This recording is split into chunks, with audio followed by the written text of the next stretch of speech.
مجھے دو چیزوں پہ بڑا میں خائف ہوں. ایک تو ایگزیکٹو کو اختیارات دینا کہ وہ عدل کریں, یعنی آپ کا عدالتی نظام پہ آپ نے کیا چھوڑ دیا کہ اب آپ یعنی ڈسٹرکٹ لیول سے آپ عدلیہ سے اختیارات لے کے ایگزیکٹو کو دے رہے ہیں.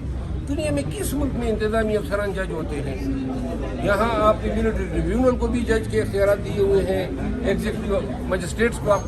یہ مشرف نے 2002 میں ختم کیا تھا, لیکن 1995 میں سپریم کورٹ نے فیصلہ دیا تھا کہ کسی صورت میں ایگزیکٹو مجسٹریٹ عدالتی اختیارات استعمال نہیں کر سکتے. تو انہوں نے پارٹی بنائی ہے, گرینڈ الائن بنایا ہے, کبھی اس کی دعوت نہیں دی ہے. میں تو شاید راندہ درگاہ ہوں. گالیاں صرف آپ کو گالیاں ملتی ہیں پی ٹی آئی سے بس ٹویٹر پہ؟ میرا خیال ہے مجھے نہیں, وہاں تو گالیاں سب کو ملتی ہے. آپ بھی اگر حصہ لینا چاہیں تو آپ کو بھی. عدلیہ کا کباڑہ اس وقت نکلا جب قاضی فائز عیسیٰ چیف جسٹس آف پاکستان بنے. آج ملک میں عدالت کی جو شبیہ یا جو چہرہ مسخ ہوا ہے, انصاف جو مفقود ہوا ہے, اور یہ ملک میں جو طوائف الملوکی کا سما ہے, اس سب کی ذمہ داری قاضی فائز عیسیٰ پہ عائد ہوتی ہے. انہوں نے اس وقت نہ کہ صرف پی ٹی آئی کو بھیٹ کے نشان سے محروم کیا, بلکہ وہ تمام راستے ہموار کر دیے فلور کراسنگ کے اپنے فیصلوں کے ذریعے, کہ جا کے اب ہم ریزرو سیٹوں سے بھی محروم ہیں. کے پی ہاؤس میں چھاپا بھی مار دیا تاکہ آئندہ اسلام آباد ہی نہ آئے. لیکن زیادتی کر رہے ہیں. یہ خیبر پختونخوا کے عوام کی مینڈیٹ کی بھی توہین ہے. ایگزیکٹو چیف ہے ایک صوبے کے, اس صوبے کے عوام کی اور اس صوبے کے پارلیمان کی توہین ہے. کیا وجہ گا وہ اگر وہ خان سے مل لیتا ہے کہ اتنا انا کا مسئلہ بنا دیا ہے, تو افسوس ہوتا ہے. اور پھر کے پی ہاؤس میں وارنٹ لے جا کے کھڑا ہونا, یعنی آپ کیا پیغام دے رہے ہیں؟ اتنی فیصدیت نہ کریں, اتنا ظلم نہ کریں, سارے دروازے اس نے کٹکھٹا دیے, آپ کوئی راستہ ہی نہیں چھوڑ رہے. منور صاحب یہ بتائیں کہ 27ویں آئینی ترمیم اتنی ناگزیر کیوں ہے آپ کی نظر میں؟ واقعی اس کی ضرورت تھی ابھی؟ نہیں, میرا خیال ہے کہ یہ جن آئٹمس پہ یا جن آرٹیکل میں امینڈمنٹ کرنا چاہتے ہیں, مجھے دو چیزوں پہ بڑا میں خائف ہوں. ایک تو ایگزیکٹو کو اختیارات دینا کہ وہ عدل کریں, یعنی آپ کا عدالتی نظام پہ آپ نے کیا چھوڑ دیا کہ اب آپ یعنی ڈسٹرکٹ لیول سے آپ عدلیہ سے اختیارات لے کے ایگزیکٹو کو دے رہے ہیں. دنیا میں کس ملک میں انتظامی افسران جج ہوتے ہیں؟ یہاں آپ نے ملٹری ٹریبیونل کو بھی جج کے اختیارات دیے ہوئے ہیں, ایگزیکٹو مجسٹریٹس کو آپ. یہ مشرف نے 2002 میں ختم کیا تھا, لیکن 1995 میں سپریم کورٹ نے فیصلہ دیا تھا کہ کسی صورت میں ایگزیکٹو مجسٹریٹ عدالتی اختیارات استعمال نہیں کر سکتے. اور آپ ان لوگوں کو اختیارات دے رہے ہیں جنہوں نے الیکشن میں انصاف کا, حق کا, میرٹ کا کباڑہ کیا. یعنی ان سے کوئی کیا توقع رکھے گا؟ 243 والی جائز ہے جو آرٹیکل 243 میں ترمیم آ رہی ہے؟ نہیں, اس ترمیم کو یہ دیکھنا ہوگا. اگر وہ حکومت سے یہ اختیار لیتے ہیں کہ سروسز چیف کی تقرری کوئی آرمی آفیسر کرے گا, پھر تو سراسر ظلم ہے پاکستان کے ساتھ. اور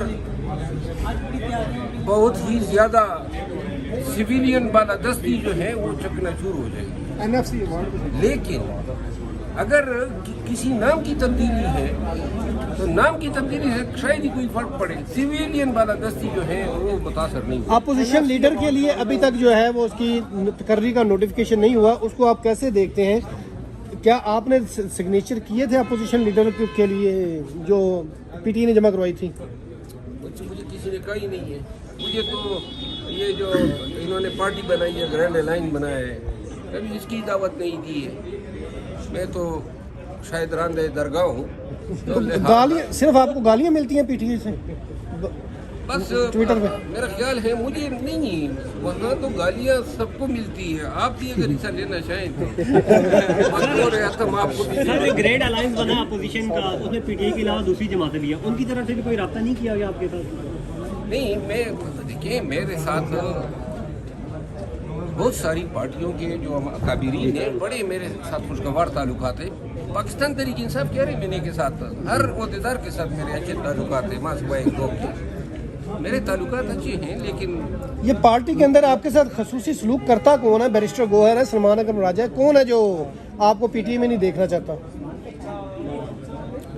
اب اس بات میں پڑھتا ہی نہیں. ٹھیک ہے نا جی, ہماری پرواز اب خود انہوں نے علیحدہ کی ہوئی ہے